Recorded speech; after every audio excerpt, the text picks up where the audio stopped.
Hello student, তোমরা যারা ক্যালকাটা ইউনিভার্সিটির আন্ডারে থার্ড সেমিস্টারের ছাত্রছাত্রী আছো এবং তোমাদের রাষ্ট্রবিজ্ঞান সাবজেক্টে অনার্স আছে, তোমাদের জন্য আজকের ক্লাসটা খুবই গুরুত্বপূর্ণ। আজকের ক্লাসে তোমাদের CC5 পেপার থেকে 2020 সাল এবং 2021 সালের SAQ প্রশ্নপত্রের সমাধান নিয়ে আলোচনা করব।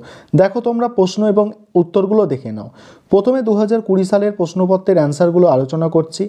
1 নম্বর প্রশ্ন, প্রাচীন ভারতের রাষ্ট্রচিন্তার একটি বৈশিষ্ট্য লেখো। প্রাচীন ভারতের রাষ্ট্রচিন্তার একটি বৈশিষ্ট্য হলো তত্ত্ব ও বাস্তবের সমন্বয়। তত্ত্বের সাথে বাস্তবতার মেলবন্ধনের ভিত্তিতে রাষ্ট্রচিন্তা অধিকতর অর্থবহ হয়ে ওঠে। পরের প্রশ্ন আছে অর্থশাস্ত্র কার লেখা? এটা তোমরা সবাই জানো, কৌটিল্য বা চাণক্যর লেখা। বার্তা বলতে কৌটিল্য কি বুঝিয়েছেন? বার্তা বলতে কৌটিল্য কৃষি, পশুপালন, বাণিজ্যকে বুঝিয়েছেন। তারপরে প্রশ্ন, কৌটিল্যের সপ্তাঙ্গ তত্ত্বের একটি অঙ্গের নাম। একটা অঙ্গ হচ্ছে স্বামী, স্বামী মানে রাজা। তারপরে হচ্ছে বারাউনি লিখিত যে কোনো একটি বইয়ের নাম ফতোয়া-ই জাহানদারি। ফতোয়া-ই জাহানদারি। আবুল ফজল কার সভায় সভাকবি ছিলেন? আবুল ফজল মুঘল সম্রাট আকবরের সভার সভাকবি ছিলেন। তারপরে প্রশ্ন রামমোহন বর্ণিত আইনের অনুশাসনের একটি বৈশিষ্ট্য উল্লেখ করো। অ্যান্সারটা দেখো, রামমোহন বর্ণিত আইনের অনুশাসনের একটি বৈশিষ্ট্য হলো ভারতের শাসন ব্যবস্থা আইন ও সরকারি চাকরির ক্ষেত্রে আইন ও সরকারি চাকরির ক্ষেত্রে রামমোহন সাম্যনীতি প্রবর্তনের পক্ষপাতী। দোহা কার রচনা? দোহা ভক্তিবাদী সাধক কবিরের রচনা। তারপরে সংবাদ উল মুতাখেরিন এর সম্পাদক কে ছিলেন? দেখো, সৈয়দ গোলাম হোসেন খান তাবাতওয়ারি। তারপরে প্রশ্ন ভারতে উদারনৈতিক চিন্তার পথিকৃৎ কাকে বলা হয়? রাজা রামমোহন রায়কে। বঙ্কিমচন্দ্রের জাতীয়তাবাদের ভাবনার একটি বৈশিষ্ট্য। উত্তর দেখো, ভারতবাসীর মনে জাতীয়তাবাদী চেতনাকে প্রবিষ্ট ও প্রতিষ্ঠিত করার জন্য বঙ্কিমচন্দ্র জাতীয়তাবাদকে ধর্মীয় প্রত্যয় যুক্ত করেছেন। পরের প্রশ্ন, বিবেকানন্দের জাতীয়তাবাদী ভাবনার একটি বৈশিষ্ট্য। বিবেকানন্দের জাতীয়তাবাদী ভাবনার একটি বৈশিষ্ট্য হলো ভারত মাতার আরাধনা। স্বামী বিবেকানন্দের বঙ্কিমচন্দ্রের ন্যায় ভারতবর্ষকে দেশ মাতা হিসাবে হৃদয় মন্দিরে প্রতিষ্ঠিত করেছেন। সুসজ্জিত দেবী মূর্তির মতো ভারত মাতাকে তিনি আরাধনা করার কথা বলেছেন। পরের প্রশ্ন, রবীন্দ্রনাথের জাতি ভাবনার একটি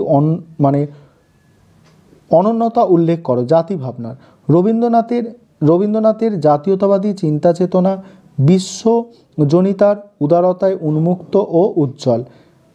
গান্ধীজিকে কেন নৈরাজ্যবাদী বলা হয়? নৈরাজ্যবাদ হলো একটি সমাজ ও রাজনৈতিক দর্শন যা রাষ্ট্র ব্যবস্থার অবসানের কথা প্রচার করে। গান্ধীজি রাষ্ট্রহীন সমাজ ব্যবস্থার কথা বলায় গান্ধীজিকে নৈরাজ্যবাদী বলা হয়।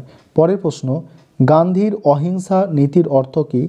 গান্ধীজির মতে অহিংসার অর্থ হলো চরম নিঃস্বার্থপরতা, শত্রুপক্ষকে ভালোবেসে তার হৃদয় জয় করা। তারপর দেখো 2021 সালের প্রশ্নপত্র দেখো।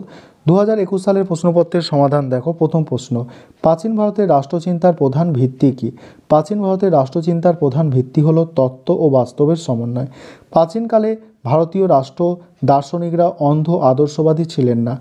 কোনো মতাদর্শের প্রতি তাদের যুক্তিতর্ক ছাড়া আবেগ জড়িত আনুগত্য ছিল না। প্রাচীন ভারতের রাষ্ট্রচিন্তায় তত্ত্ব ও বাস্তবতার সমন্বয় সাধন পরিলক্ষিত হয়।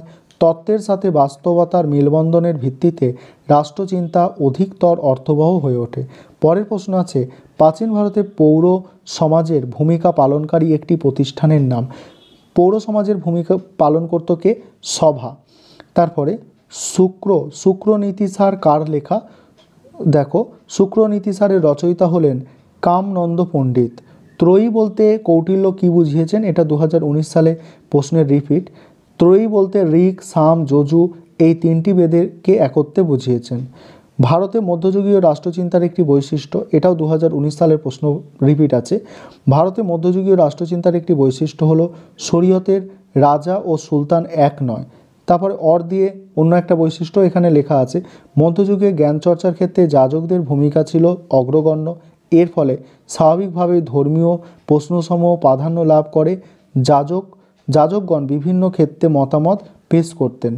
তারপর দেখো, আইনি আকবরী কার লেখা? আবুল ফজলের লেখা। তারপরে খালিসা কি?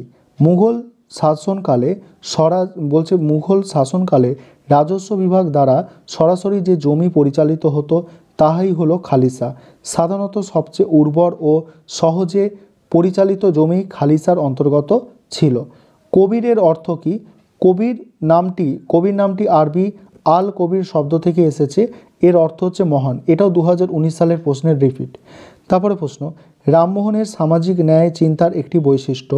সনাতন হিন্দু সমাজের বহুবিধ কুসংস্কার ও অন্যায় অবিচারের বিরুদ্ধে রামমোহন সক্রিয়ভাবে সংস্কার আন্দোলন শুরু করেন। তিনি হিন্দু সমাজের জাতি বর্ণগত বিন্যাসের বিরোধিতা করেন। পরের প্রশ্ন, বাংলা ভাষায় রামমোহন রায় প্রকাশিত একটি সংবাদপত্র। সংবাদ কৌমুদী। তারপরে প্রশ্ন, বঙ্কিমচন্দ্রের জাতীয়তাবাদী ভাবনার একটি সমালোচনা। বঙ্কিমচন্দ্রের জাতীয়তাবাদী ভাবনার একটি সমালোচনা দেখো। বঙ্কিমচন্দ্র স্বদেশ প্রেমের ওপর বিশেষ জোর দিয়েছেন, কিন্তু তিনি স্বাধীনতা সংগ্রাম বা গণ আন্দোলনের কথা বলেননি। তারপরে প্রশ্ন, রবীন্দ্রনাথের জাতীয়তাবাদী ভাবনার মূল বিষয়বস্তু কী? রবীন্দ্রনাথের জাতীয়তাবাদী চিন্তা চেতনা বিশ্বজনীতার উদারতায় উন্মুক্ত উজ্জ্বল। রবীন্দ্রনাথের স্বদেশ চিন্তা ও স্বদেশী আন্দোলন সজ্জাত্যবোধ অহমিকার অন্ধ নয়। ইউরোপের নিয়মতান্ত্রিক প্রকৃতির জাতীয়তাবাদী ধারণাকে তিনি স্বীকার বা সমর্থন করেননি। রবীন্দ্রনাথের জাতীয়তাবাদ হলো বিশ্ব মানবতাবাদী। তারপরে গান্ধীজিকে অনুসরণ করে স্বরাজের একটি বৈশিষ্ট্য। গান্ধীজির মতে স্বরাজ হলো হীন স্বরাজ। গান্ধীজির মতে বস্তুগত সুখ লাভ বা ক্ষমতার হস্তান্তর হীন স্বরাজ নয়। সকলের না পাওয়া পর্যন্ত আমরাও নেব না, এই চেতনা আমাদের মধ্যে এলে স্বরাজ আসবে। সকলের জন্য সকলের সমাজ হলো স্বরাজ। রবীন্দ্রনাথের জাতীয়তাবাদী চিন্তা সমৃদ্ধ একটি উপন্যাসের নাম লেখো। রবীন্দ্রনাথের জাতীয়তাবাদী চিন্তা সমৃদ্ধ একটি উপন্যাস হচ্ছে গোরা। তারপরে প্রশ্ন, সত্যাগ্রহ কথার অর্থ কী? সত্যাগ্রহ কথার অর্থ হলো সত্যের প্রতি আগ্রহ। গান্ধীজি সত্যাগ্রহ বলতে সত্যের পথে অহিংস আন্দোলনকে বুঝিয়েছেন। এই ছিল তোমাদের আজকের ক্লাস।